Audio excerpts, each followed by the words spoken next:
Bendiciones a todos, bienvenidos a la unidad número 9. Estamos en la penúltima unidad de la carta a los Efesios. Hemos llegado ya hasta el capítulo número 5 del libro de los Efesios. Sin más preámbulo, vamos a empezar a leer. Quiero hablarle acerca de lo que es el apóstol está hablando aquí de seguir el ejemplo del Señor. Y dice: sed pues imitadores de Dios como hijos amados, y andad en amor, como también Cristo nos amó, y se entregó a sí mismo por nosotros, ofrenda y sacrificio en olor fragante. Palabra de Dios.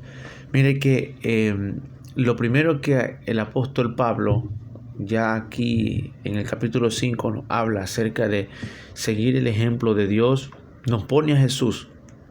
Dice: sed imitadores de Dios como hijos amados, y el modelo es Jesús.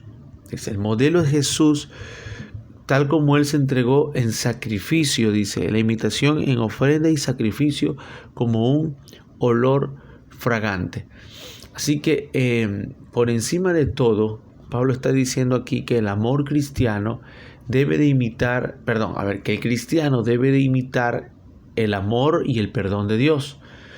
La frase muy típica que usa Pablo es del Antiguo Testamento, el aroma del perfume.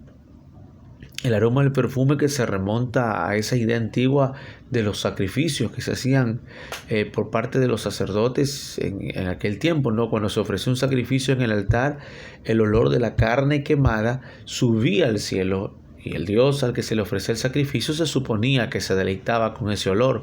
Un sacrificio que tuviera un aroma de un perfume era especialmente agradable y aceptable al Dios al que se le ofrecía. Pablo toma la frase de que el tiempo había consagrado, casi 50 veces aparece en el Antiguo Testamento, y se le aplica al sacrificio que Jesús presentó a Dios en la cruz del Calvario. Así que el sacrificio de Jesús le fue sumamente agradable a Dios. ¿Cuál fue el sacrificio? Fue su vida perfecta en obediencia a Dios y de perfecto amor a los hombres. Una obediencia tan absoluta y un amor tan infinito que aceptaron la cruz. Lo que Pablo dice, seguir el ejemplo de Dios, es lo que podemos hacer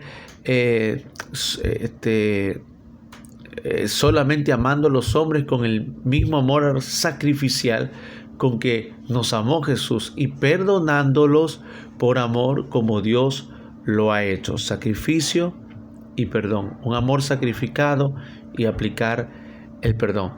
Pablo pasa a otro tema muy importante que se habla acerca de la castidad. Dice: pero fornicación y toda inmundicia o avaricia aún no se nombre entre vosotros. De luego, es verdad que el mundo antiguo miraba la inmoralidad sexual con tal ligereza que no la consideraba pecado. Se daba por sentado que un hombre tuviera una querida, un amante, y en los lugares como Corinto, los grandes templos contaban con un personal de centenares de sacerdotisas que eran en realidad prostitutas sagradas, y cuyas ganancias contribuían al mantenimiento del templo. Así que la prostitución era una cosa que estaba a pedir de boca. No era mal visto por las naciones paganas, era algo completamente normal. Entonces, en su momento, este filósofo griego Cicerón decía que si hubiera alguien que creyera que a los jóvenes había que prohibirles totalmente el amor de las cortesanas, se consideraría que se pasaba de severo. Es un término estricto. Yo no negaría su principio, pero estaría en desacuerdo no solamente por la permisibilidad de nuestra edad, sino también con las costumbres y concesiones de nuestros antepasados. ¿Cuándo no se ha consentido? Decía Cicerón. ¿Cuándo se ha encontrado reprochable? ¿Cuándo se ha negado esa licencia? ¿Cuándo fue ilegal lo que ahora es legal? Decía Cicerón. Una de las cosas que los filósofos trataban de cuestionar bastante era por qué el ser humano se dejaba llevar por sus instintos, por sus pasiones. Consideraban que la inteligencia y la sabiduría tenía que tener como objeto principal y máximo el controlar los impulsos emocionales, estos sean apetitos de la carne o tristezas o temas emocionales. Entonces, cuando Pablo hace hincapié a una pureza moral, estaba colocando en el listón a la altura de los paganos normales, algo que nunca podía haber sido soñado, jamás, ¿verdad? Exhorta en serio Pablo, establece la ley de la pureza con tal severidad. Así que dice, pero fornicación ni se nombra entre vosotros. Es decir, es tajante el apóstol Pablo aquí. Así que lo que el texto sagrado hace es exhortarnos en el tema serio que es la inmoralidad sexual, y la ley de la pureza se establece aquí con una severidad firme. Debemos tener presente la clase de sociedad de la que procedían los conversos cristianos de aquella época y qué clase de sociedad era la que los circundaba. No hay nada en toda la historia semejante al milagro moral que obró el cristianismo. Esto es algo que podemos ver a lo largo de la historia y que yo discrepo mucho con algunas personas cuando dicen que si no ven resucitar un muerto, crecer una pierna, salir fuera un demonio, entonces no hay un milagro sobrenatural de Dios. Pero la obra del cristianismo en esa época, que era sobrenatural, era el cambio moral. Era una de las partes de la obra, evidentemente. Un milagro tremendo es un avivamiento moral de santidad que ocurrió en la época. Yo creo firmemente que donde Cristo llega hay verdaderamente libertad, que el Espíritu de Dios llega y produce esa libertad deseada. No es el libertinaje anhelado para el apetito de la carne, sino esa libertad deseada por el Espíritu que está preso a los deseos del alma. Entonces viene Cristo y libera el espíritu preso a los deseos del alma y soyuga, encarcela a los deseos del alma, que es lo que hace que el espíritu viva contrito, deprimido y alejado de Dios, muerto, alejado de Dios. Así que no se puede estar bromeando, dice, no se nombre entre vosotros como conviene a santo, ni palabras deshonestas, ni necedades, ni truhanerías que no convienen, sino antes bien acción de gracia. Porque sabéis esto, que ningún fornicario, inmundo, avaro, que es idólatra, tiene herencia en el reino de los cielos y el reino de Cristo y de Dios. Nadie os engañe con vanas palabras, porque por estas cosas viene la ira de Dios sobre los hijos de desobediencia. No seáis pues partícipes con ellos, pues en otro tiempo erais tinieblas, mas ahora sois luz en el Señor. Andad pues como hijos de la luz, porque el fruto del Espíritu es en toda justicia, bondad y verdad, comprobando lo que es agradable al Señor, y no participéis de las obras infructuosas de las tinieblas, sino más bien reprenderlas, porque es vergonzoso aún hablar de ello, de lo que ellos hacen en secreto. Muy bien, entonces no se puede estar bromeando con el pecado. Primero, Pablo dice que estos pecados vergonzosos no se deben de hablar, no se deben de conversar, y es peligroso estar mencionando estos pecados en conversaciones y en chistes. Es muy peligroso porque, como alguien dijo por ahí, de broma en broma la verdad se asoma. Segundo, le dice que sus conversos no se debían dejar engañar por palabras vacías.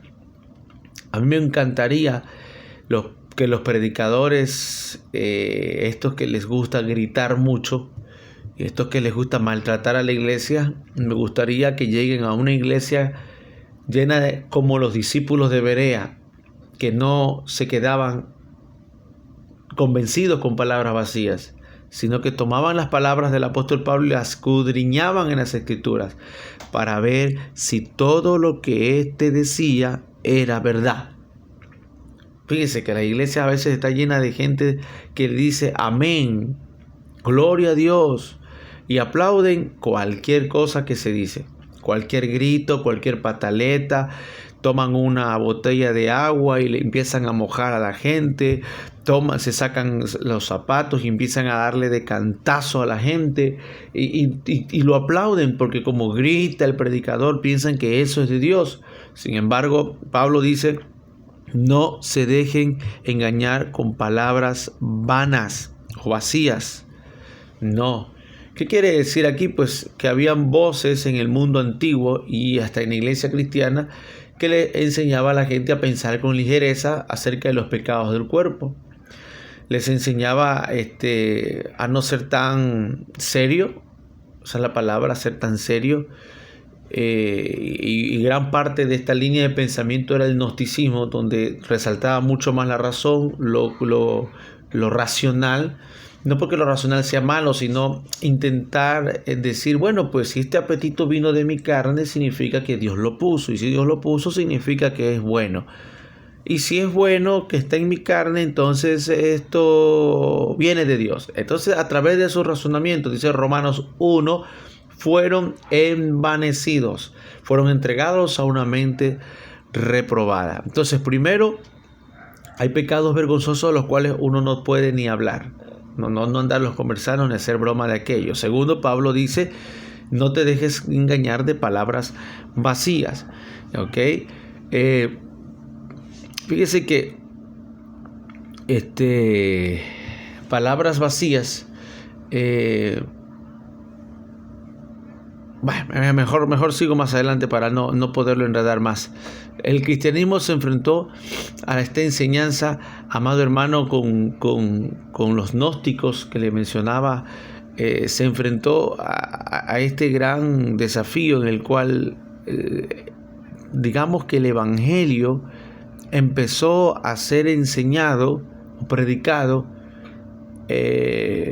digamos de esta manera, como una caja. El evangelio era una caja, una envoltura bien armada, bien forrada, pero vacía.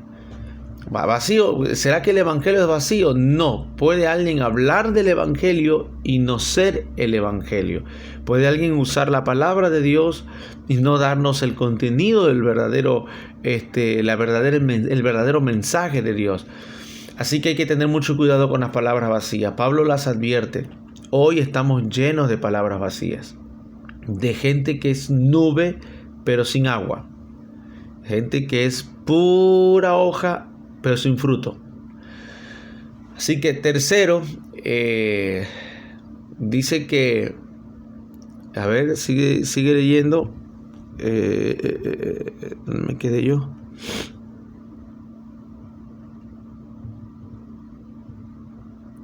Ni palabras deshonestas, ni necedades, ni tronerías que no convienen, sino como acciones de gracia. Y sabéis que ningún fornicario o inmundo, nadie os engañe con palabras vanas, me quede quita.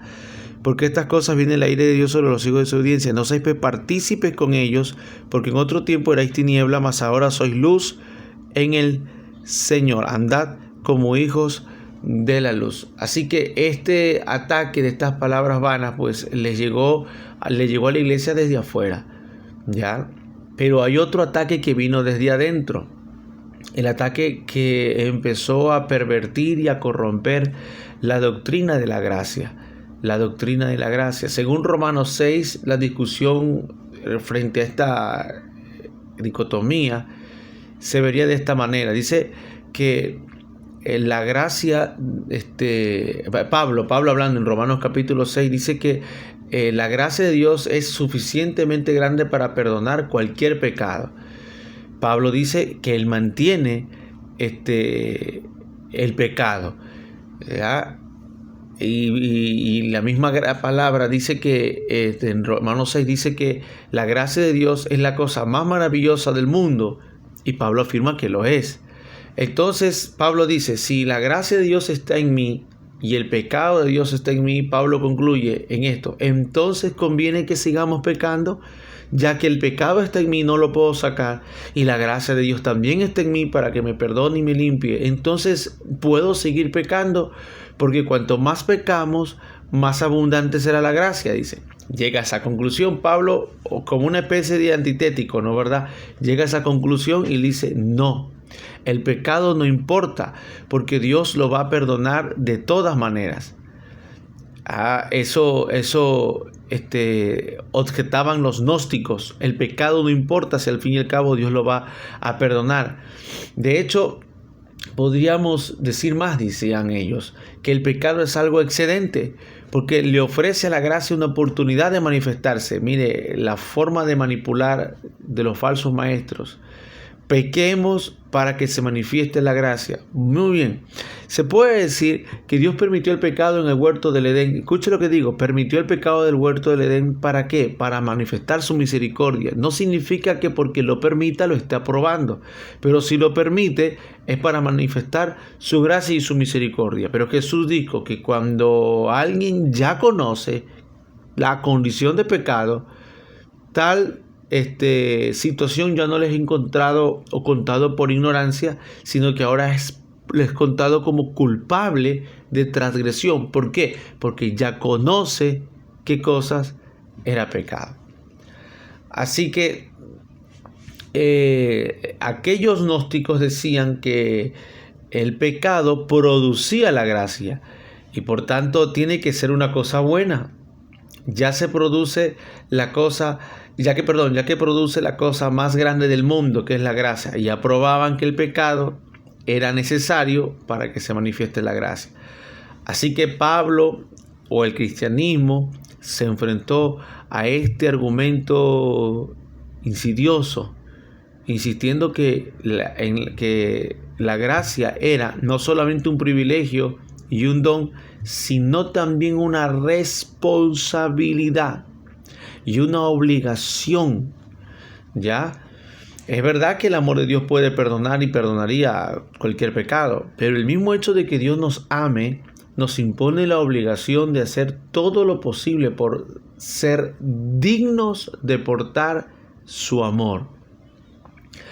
Así que el más grave prejuicio que cualquier persona puede hacerle a un semejante es introducirle a considerar el pecado como una opción, con ligereza. Practícalo sin ningún problema, si igual Dios te va a perdonar.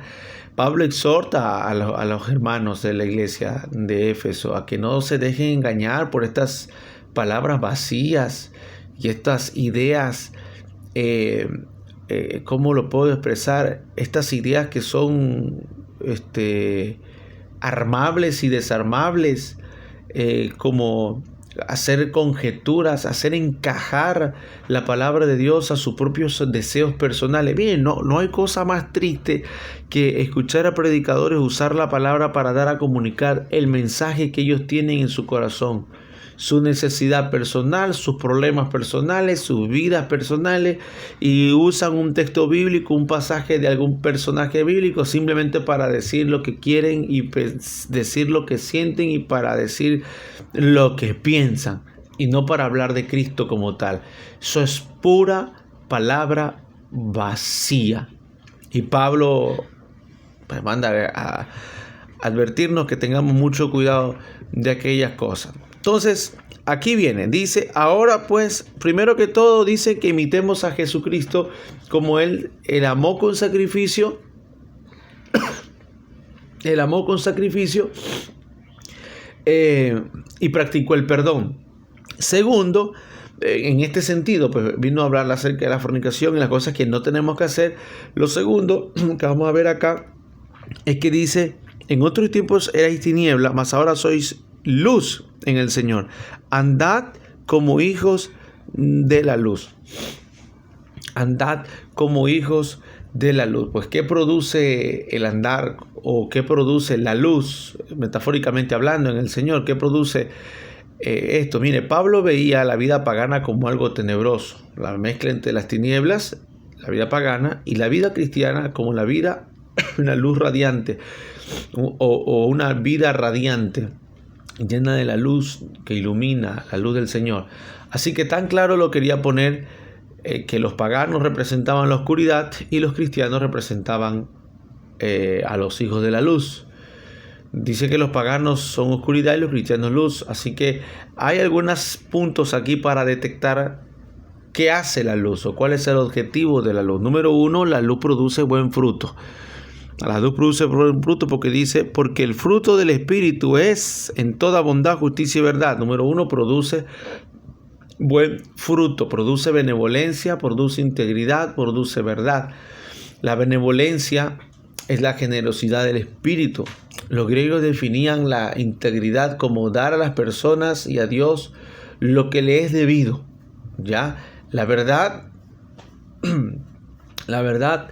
no es en el pensamiento del Nuevo Testamento algo meramente intelectual, no, sino que la verdad es una idea moral. Ya es un pensamiento más ético, no solamente algo que se conoce, sino que es algo que se hace. La verdad es algo que se hace, es algo que se vive, ¿verdad? Entonces, en el libro de los Proverbios vamos a encontrar muchos ápices, contrastes, bastantes de cómo es la verdad en distintas figuras y distintas formas, de que la verdad es un camino. Es un estilo de vida que uno desarrolla. La clase pasada le dije yo que el nuevo hombre está siendo creado en justicia y santidad de la verdad. ¿Se recuerdan? Justicia y santidad de la verdad. Así que la verdad no es algo que se sabe, no es algo que se dice, es algo que se hace. La luz que Cristo trae nos hace ciudadanos útiles para este mundo. Nos hace ciudadanos útiles para este mundo en el que vivimos, este mundo físico, este mundo terrenal, en el país en el que se encuentra. Nos hace hombres y mujeres que no faltan nunca a su deber humano o divino, los dos aspectos. Nos hace fuertes para hacer lo que sabemos que es verdadero. Entonces, primero, es un fruto, es una luz que produce frutos buenos, frutos de bondad, justicia y verdad. Número 2, la luz nos permite distinguir entre lo que es agradable a Dios y lo que no es agradable a Dios, ¿verdad? Dice, comprobando, versículo 10, comprobando lo que es agradable al Señor. Esta luz nos da el discernimiento para detectar o comprender qué es lo que le agrada a Dios. Es a la luz de Cristo como se han de poner a prueba todos los motivos y las acciones. ¿Cómo lo haría Jesús? ¿Cómo actuaría Jesús? ¿O esto lo aprobaría Jesús? Así que es la luz de Cristo. Uno tiene que andar a la luz de Cristo y observar, ¿no? ¿Verdad? Así que es el deber de nosotros, o es el deber del cristiano, exponer todas las acciones y las decisiones y las motivaciones a la luz de Cristo. Tercero, la luz expone lo que es malo. Dice, no participéis de las obras infructuosas de las tinieblas, sino más bien reprenderlas. La luz expone lo que es malo. Así que la mejor manera de desembarazar al mundo de cualquier especie de mal es sacándolo a la luz. Sacándolo a la luz. Ya, mientras se hagan las cosas en secreto, seguirán haciéndose. Pero cuando se la saca a la luz del día, se dice las cosas, muere de muerte natural. Así que la manera más eficaz de limpiar los rincones de nuestro corazón y de la sociedad es no estar involucrado absolutamente en nada oscuro y exponerlo a la luz. Exponerlo a la luz. Así que todo lo que se ilumina se convierte en luz, tarde o temprano. Todo se convierte, todo lo que se está en tinieblas y se expone a la luz se convierte en luz.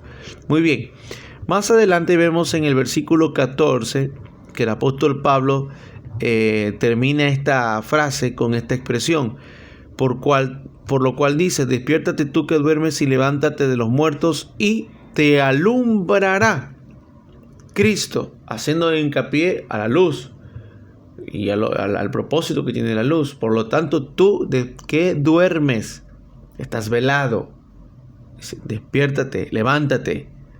Despiértate, uno, y levántate de entre los muertos. y te alumbrará Cristo. ¿Ok? El versículo 15 en adelante ya nos habla acerca de la comunión cristiana. Dice: mirad pues con diligencia cómo andéis, no como necios, sino como sabios, aprovechando bien el tiempo, porque los días son malos. O sea, aquí ya Pablo nos hace una llamada a los cristianos a aprovechar el tiempo en el sentido de vivir como sabios, de vivir con sabiduría. Vuelvo nuevamente a recomendarle el libro de los Proverbios, porque los Proverbios es la clave para vivir con sabiduría. Insisto, en una gran cantidad de iglesias cristianas poco se predica de los Proverbios. Creen que los Proverbios es un libro en el cual no hay sermones para predicar, o no es tan atractivo porque no lo consideran sana doctrina, porque no es escolástico. Porque el libro de los Proverbios te enseñan a vivir como ciudadano del reino, sabio en la tierra. Y parecería que la idea de la iglesia no es que aprendamos a vivir como hijos del reino en la tierra, sino que aprendamos a vivir dentro de la iglesia. Aprendamos a terminar nuestras faenas en el día, en nuestros trabajos, en nuestra profesión, y concentrarnos al 100% todas nuestras energías en la iglesia y en los programas de la iglesia. Y no estoy diciendo que eso está mal, eso está muy bien, pero la idea de Dios es vivir con sabiduría en la tierra. Y Pablo dice: mirad pues con diligencia, no como necios, andad como sabios, aprovechando bien el tiempo, porque los días son malos. Y la gente como que se queda en: los días son malos, solo es malo. No, es echar mano a la sabiduría. ¿Para qué? Para que nuestra corta estadía que estamos en la tierra acá, la vivamos sabiamente, pues. La vivamos sabiamente. No en un hedonismo desenfrenado, sino disfrutando del don de Dios que nos dio. De la pareja, de los hijos, del trabajo, de la riqueza o el dinero, de las cosas que Dios nos dio. Así que Pablo hace hincapié que los tiempos en que les está escribiendo esta carta eran malos. Eran tiempos muy malos. Y se rescata para todos los tiempos.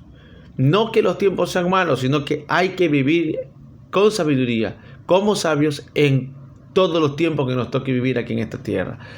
Así que Pablo pasa de presentar un contraste entre una reunión pagana y otra cristiana. Una reunión pagana solía degenerar en orgía. Ya es significativo que seguimos usando la palabra simposio en el sentido de conferencia o reunión en que se examina o discute determinado tema. La palabra simposio en griego quiere decir literalmente un banquete, un guatete para beber. Una vez, antes de Cristo, ¿cómo se llama? Una vez cierto personaje estaba predicando sobre el texto "sed llenos del Espíritu", y empezó con una frase impactante: uno tiene que llenarse de algo. Los paganos encontraban lo que buscaban emborrachándose en vino y entregándose a los placeres mundanos. En cambio, el cristiano encontraba la felicidad en estar lleno del Espíritu Santo de Dios. Así que en este pasaje podemos deducir cómo deben de ser las reuniones cristianas. Número 1. En las reuniones cristianas, originalmente hablando, número 1, era una iglesia que cantaba. Se caracterizaban por los salmos, los signos y las canciones espirituales, y estaban felices que no podían por menos que cantar. Se reunían para cantar, primero. Segundo, según lo que estamos leyendo acá, verso 19, vamos. Segundo, daban gracias a Dios continuamente. Era una iglesia que daba gracias a Dios. Así que les resultaba natural el darle gracias a Dios por todas las cosas, en todos los lugares y en todas las circunstancias. Crisóstomo, el gran predicador de la iglesia un poco posterior, expone la idea curiosa de que el cristiano puede dar gracias hasta por el infierno, imagínense, porque el infierno es una advertencia que nos ayuda a mantenernos en el buen camino. La iglesia original era una iglesia que daba gracias porque sus miembros estaban alucinados con la maravilla de que el amor de Dios los hubiera buscado y salvado, porque sus miembros estaban seguros de que estaban en las manos de Dios. Y tercero, la iglesia original era una iglesia en la que los miembros se honraban y respetaban mutuamente. Pablo dice que la razón de este mutuo honor y respeto era que honraban a Cristo. Vamos a leerlo. Dice,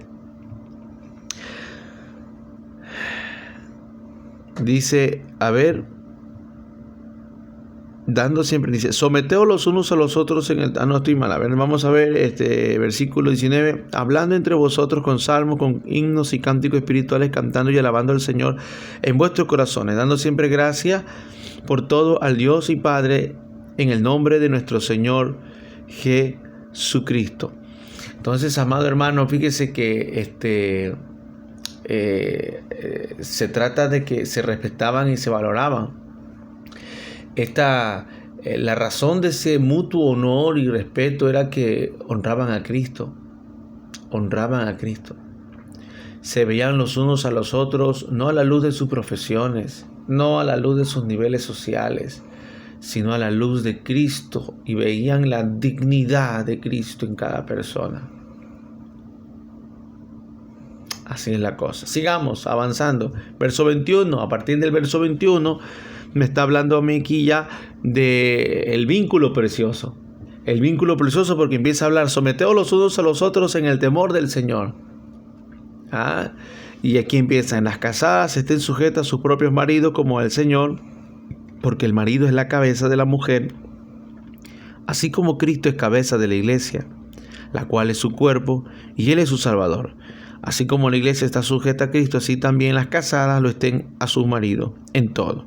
Maridos, amad a vuestras mujeres, así como Cristo amó a la iglesia y se entregó a sí mismo por ella, para santificarla, habiéndola purificado en el lavamiento del agua por la palabra, a fin de presentársela a sí mismos una iglesia gloriosa, que no tuviese mancha ni arruga ni cosa semejante, sino que fuese santa y sin mancha. Así también los maridos deben amar a sus mujeres como a sus mismos cuerpos. El que ama a su mujer y a sí mismo se ama, porque nadie aborreció jamás su propia carne, sino que la sustenta y la cuida, como también Cristo a la iglesia, porque somos miembros de su cuerpo y de su carne y de sus huesos. Por esto dejará al hombre a su padre y a su madre, y se unirá a su mujer, y los dos serán una sola carne. Grande es este misterio, mas yo lo digo con respecto a la iglesia y a Cristo. Por lo demás, cada uno de vosotros ame también a su mujer como a sí mismo, y la mujer respete a su marido. Y dice que los hijos tienen que obedecer al Señor en vuestros corazones, porque esto es justo o correcto. Honra a tu padre y a tu madre. Es el primer mandamiento con promesa, para que te vaya bien y seas de larga vida sobre la tierra. Y vosotros, padres, no provoquéis a ira a vuestros hijos, sino criarlos en disciplina y amonestación del Señor. Siervos, obedeced a vuestros amos terrenales con temor, temblor y con sencillez en vuestro corazón, como a Cristo, no sirviendo al ojo como los que quieren agradar a los hombres, sino como a siervos de Cristo de corazón, haciendo la voluntad de Dios, sirviendo de buena voluntad como al Señor y no a los hombres. Me está hablando aquí del vínculo precioso, el vínculo precioso que existe entre la esposa y el esposo, o debería de existir, el vínculo precioso que debería existir entre el esposo y la esposa, los padres a los hijos y los criados a sus amos. Así va. Mire cómo es el orden: el esposo a la esposa. El esposo debe de amar a la esposa debe de sujetarse y respetar al esposo, los hijos deben obedecer a sus padres acá arriba, y los siervos empleados deben de obedecer a sus patrones. Cuando esta triada, padres, papá, hombre, mujer e hijos, se invierte y son los hijos los que empiezan a gobernar, la mamá empieza a ejecutar y el papá es el que termina obedeciendo, hay un gran desorden ahí. Y Dios no está en el desorden. Dios no está en el desorden. Así que aquí hay un vínculo perfecto. No voy a entrar en el detalle del matrimonio, simplemente resaltar la parte de que todo esto se trata del vínculo precioso. Y me gustaría que usted estudie, porque desde ese punto de vista hay que leerlo, no leerlo separadamente, sino desde el punto de vista de que el texto enseña el vínculo precioso que existe en las relaciones matrimoniales, paternales y laborales. Debemos de fomentar un vínculo correcto. Así que vamos a ver el versículo, ¿dónde me quedé? ¿Sí? Vamos a ver, bueno, pues, versículo... Bueno, en este versículo también que nos habla acerca del vínculo, ¿cómo fue que le dije? Del vínculo precioso, pues resaltan aquí algunos pensamientos que Pablo tiene, ¿no verdad? Y uno de esos pensamientos es el fundamento del amor. El fundamento del amor, cuando está hablando acerca del matrimonio, oh, grande es este misterio, no está hablando meramente de la parte carnal del matrimonio, sino del amor que se une, se fusiona y misteriosamente hay una unidad ahí a lo cual Pablo enseña, ¿no verdad? Número uno, pues acerca del amor, que el amor es sacrificial, como Cristo se sacrificó y se entregó a sí mismo. Número uno, el amor es sacrificial. Está diciendo que debe de amar a la esposa el hombre como Cristo amó a la iglesia y se dio a sí mismo por ella. Número dos, el amor es purificador. Habla de que Cristo limpió y consagró a la iglesia por medio del agua del bautismo. Entonces es un amor que purifica, es un amor, que se sacrifica, un amor sacrificial, es un amor que limpia y purifica, es un amor que cuida. El hombre debe de amar a su mujer como ama a su propio cuerpo. El verdadero amor no ama para obtener servicios, ni para asegurarse la satisfacción solo de sus necesidades físicas. Se preocupa por la persona amada. Hay algo que no es como es debido cuando un hombre considera a su mujer consciente o inconscientemente simplemente como la que le hace la comida o le lava la ropa. No. Es un amor que cuida. Cuarto, el apóstol Pablo habla de que se refiere a un amor inquebrantable. Un amor inquebrantable. Por eso el hombre dejará a su padre y dejará a su madre, dice, y se unirá a su mujer. Es algo que toda pareja que se casa o todo casado debe de hacer: cortar el cordón umbilical.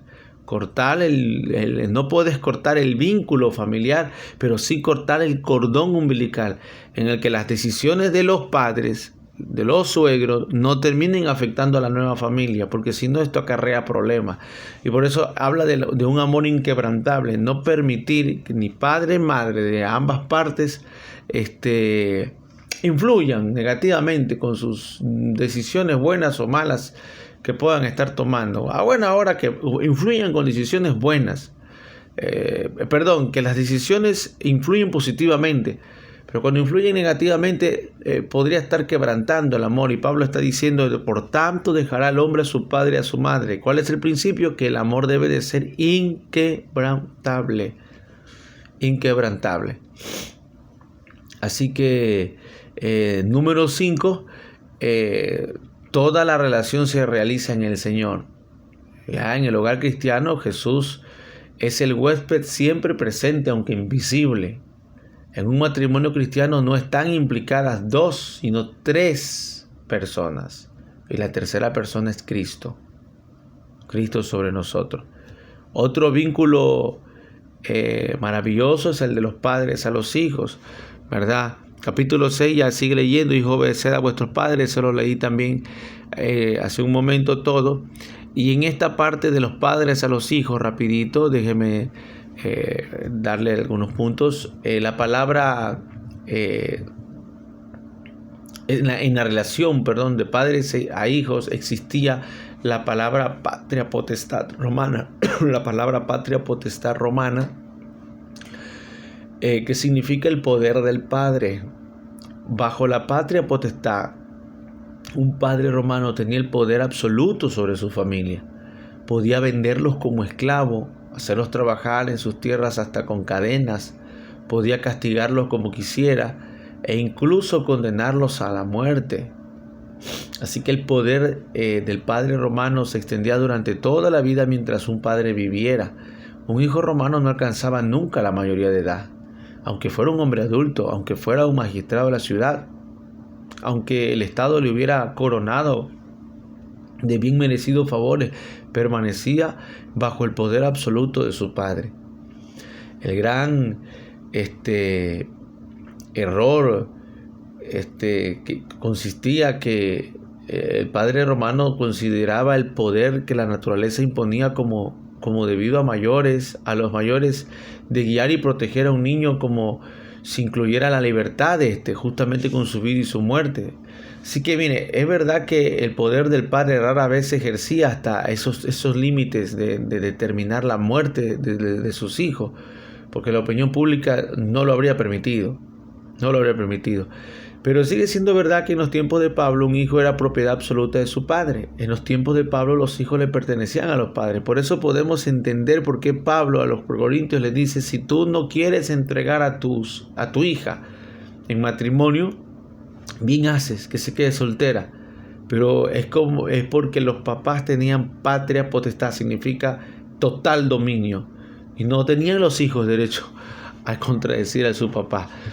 Entonces, referentes a ese punto, se habla acerca de los padres en el cristianismo, de que Pablo parece que sí consideraba esa idea de la patria potestad.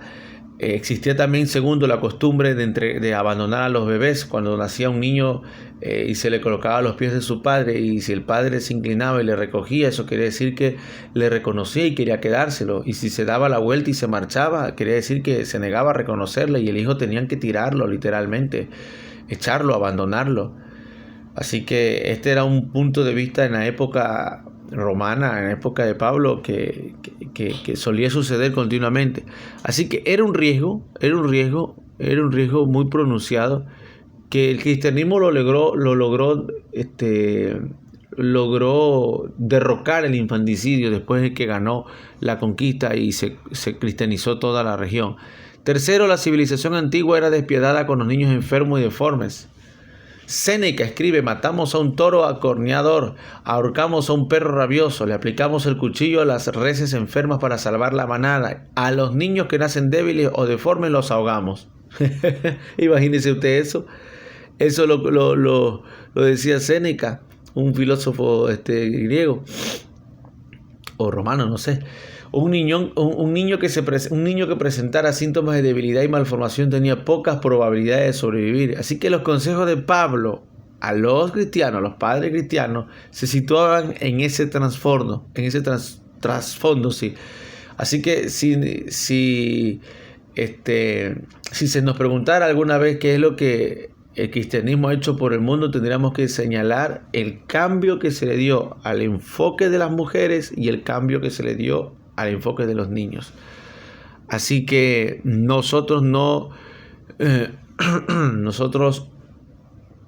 hay tres maneras de ser injusto con los hijos. Número uno, podemos olvidar que las cosas sí cambian y que la costumbre de una generación no tiene por qué ser las mismas de la siguiente. Esto es terrible.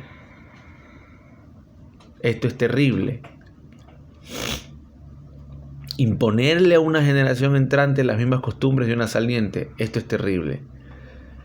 Ya, segundo, podemos ejercer tal control que es un insulto a la educación de nuestros hijos, es decir, este tipo de control de la patria potestad, de mantener a un hijo demasiado tiempo en las andaderas equivale a decirle que no nos fijamos en él. Esto se llamaría hogar negligente en psicología de la familia, lo que equivale a decir que no tenemos confianza en la manera en la que en lo que hemos criado, es hogar negligente.